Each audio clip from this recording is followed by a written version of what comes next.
in the end, if Ukraine were to be inside Russia, which was Vladimir Putin's plan, then it would become Poland or Slovakia or the Baltics that would then be the next one. I'm much more positive about what we have been doing. I think you can say the West, because it's principally the United States and Europe, vis-a-vis Ukraine. Just because it's complicated and slow doesn't mean it's right. And over time, inevitably, because of the insecurities of the Russian regime, Vladimir Putin, Ukraine had to belong to one side or the other. The idea that it would sit in the middle in some type of stasis, I think was not credible strategically. Do we have a goal?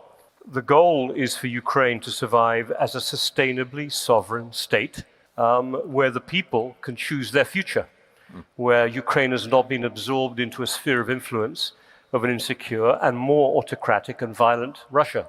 Because in the end, if Ukraine were to be inside Russia, which was Vladimir Putin's plan, then it would become Poland or Slovakia or the Baltics that would then be the next ones that would be the arc of insecurity. And we would just end up having to create a new front line somewhere else.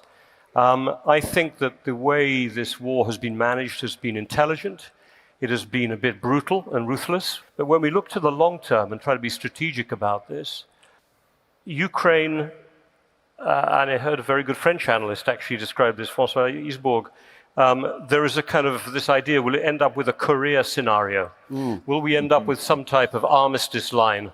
It looks like it's impossible for Ukrainian forces to completely take back all of the territory they lost, not just in 2014, but even after February 24th, 2022.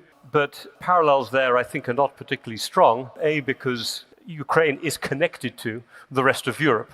And you're going to have to think about its future in a much more integrated way. The Germany scenario in the Cold War strikes me as probably where the strategy that no one is saying, but we know is there underneath the surface, is going to emerge, which is to say that we have to wait for the moment where Zelensky can consider negotiating. He is a democratic leader.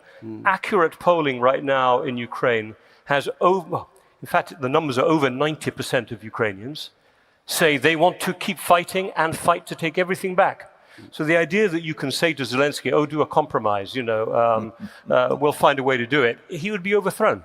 You'd end up with a far more extreme kind of leadership in Ukraine. So we've got to give space for them to fight. They are the ones who are dying. We have been very strategic in saying he's not a member of NATO. We will not physically send forces in. I think we've been very good at de-emphasizing the nuclear side on the Russian side by very clearly saying if you do use nuclear weapons, then the conventional riposte, by NATO included, will be huge. In other words, that will be treated as a reason for NATO to become involved, or Western governments at least to become involved at a conventional level.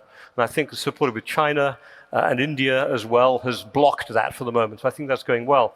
But we will end up, in the end, with a situation where Ukraine, I hope, in the long term, will be a member of NATO and the EU. In the long term, it might take 5, 10, 15 years. It'll be difficult for the EU.